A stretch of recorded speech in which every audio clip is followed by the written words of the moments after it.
This video is brought to you by Creation Abomination by Alan Thompson. Creation Abomination is a riveting supernatural sci-fi thriller book series that features story elements of good versus evil, cloning, and even touches on deep moral and ethical issues. If you're a fan of science fiction and enjoy shows like Supernatural and Stranger Things, then this book is right up your alley. Also, those who have already read the book have given it a well-deserved score of 4.2 stars out of 5 on Amazon. So order Creation Abomination today on Amazon using the link in the description below and get lost in its amazing story. Lastly, consider signing up for the Creation Abomination newsletter for the chance to win a really nice theme poster. That's in the description as well.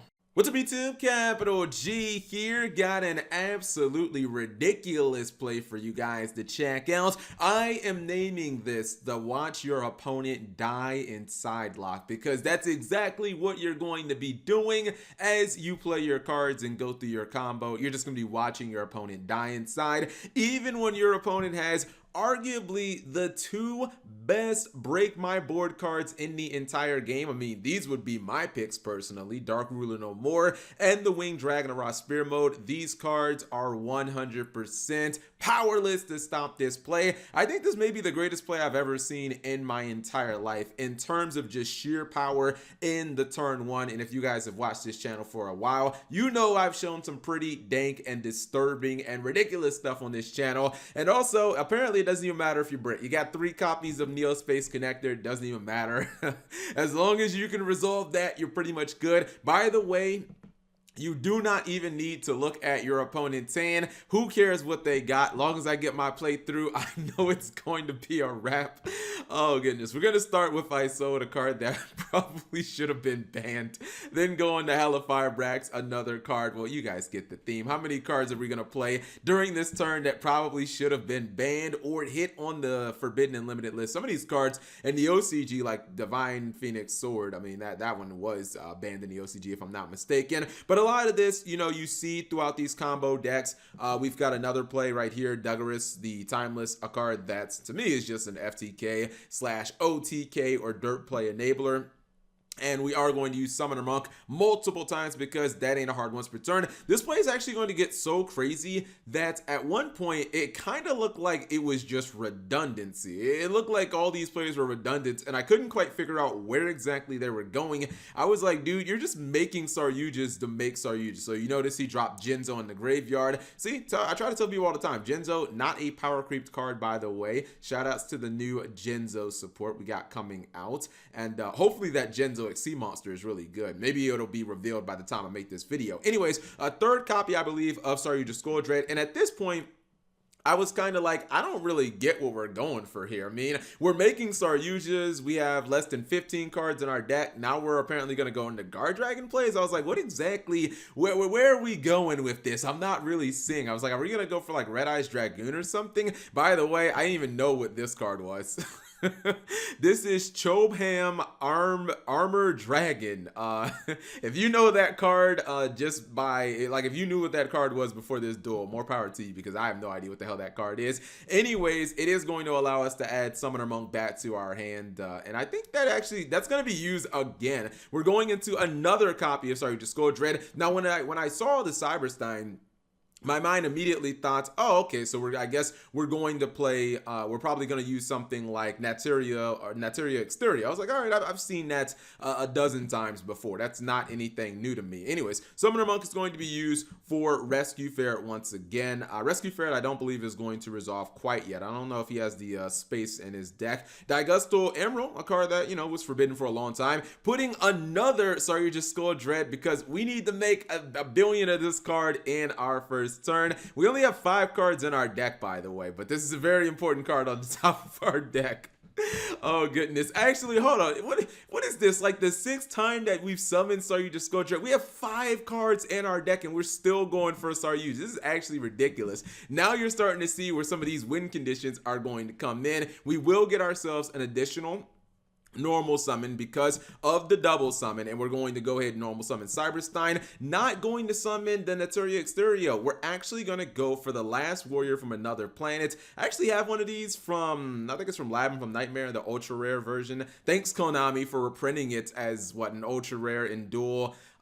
dual overload and completely screwing me over because that killed the value of my card. What he's going to do is he's going to use Forbidden Chalice as Chain Link 3, because usually we know the last warrior will blow up your entire field and it'll stop you from summoning as well. However, with Forbidden Chalice, you can negate that effect, so it's really not going to do anything, and then we can allow it to turn itself back on during the opponent's turn. But we're not done yet. We're going to Monster Reborn that Genzo just in case our opponent wants to use any trap cards, which we're not trying to have any of that. We're going to get our additional, or we're going to get a special summon from the Spell Canceller, but we're still not done. We're going to go ahead, we're going to summon the copy of Dark Samorg. This means you cannot set any spells or traps on the field, and then we are going to use, I believe, what was that, like Advanced Draw or something like that?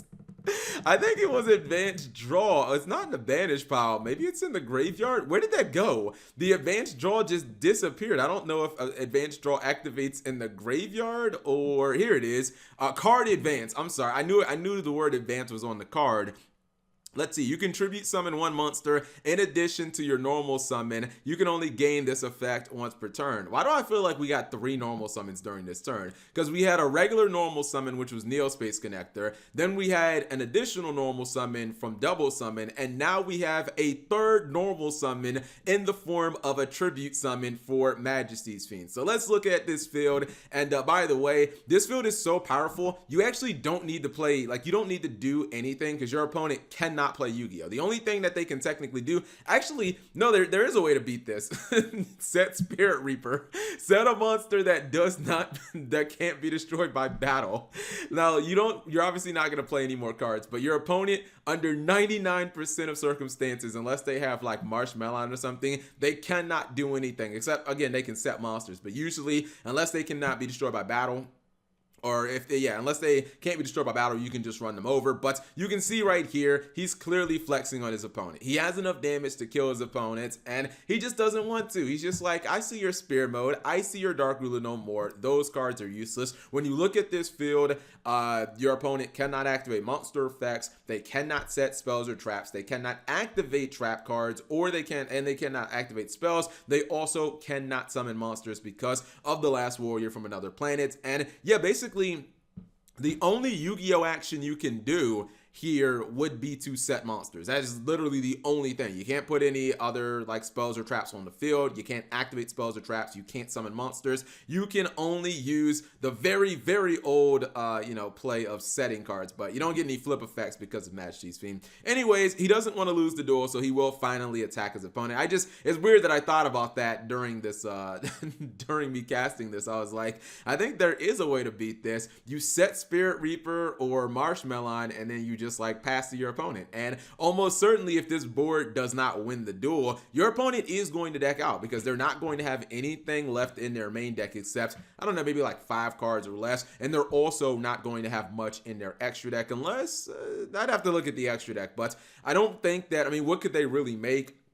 Because they can't summon, like you can't even attempt to summon with this board because you have the Last Warrior. You wouldn't be able to make something like a Nightmare, the Cerberus, which it wouldn't work because you can't special summon. But what I'm saying is you wouldn't be able to use any link monsters that might have spot removal. Unicorn, I guess, would be like a better example, but you cannot link into that because the Last Warrior doesn't even allow you to attempt to link into that monster, let alone even if you could, you'd also have to use Majesty's Fiend. Otherwise, it wouldn't have any effect, but it's redundant because you're not even allowed to attempt to play. Anyways, this is what the deck looks like on paper. Of course, it's a super scuffed mess. You guys knew the Warrior engine was going to be in here because a lot of these decks basically revolve around and are based around being able to get to ISO'd. If you stop the ISO'd, you're just going to stop this combo completely dead in its tracks. And all of these other powerful boss monsters that you saw, whether it be Spell Canceller, Genzo, Dark Samorg, Majesty's Fiend, these cards are all one-ofs in the deck because you're not really looking to draw multiple copies of these cards pretty much ever. And if you do happen to draw them, just put them back into your deck using this Are You Just Skull Dread. I thought it was kind of interesting to see like the little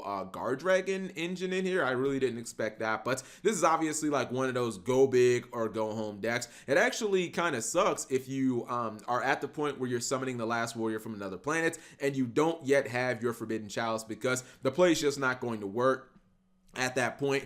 The Last Warrior from Another Planet obviously like blows your entire field up. So if you don't have this, you're not really in business. And of course, this is one of those decks that it just can't go second.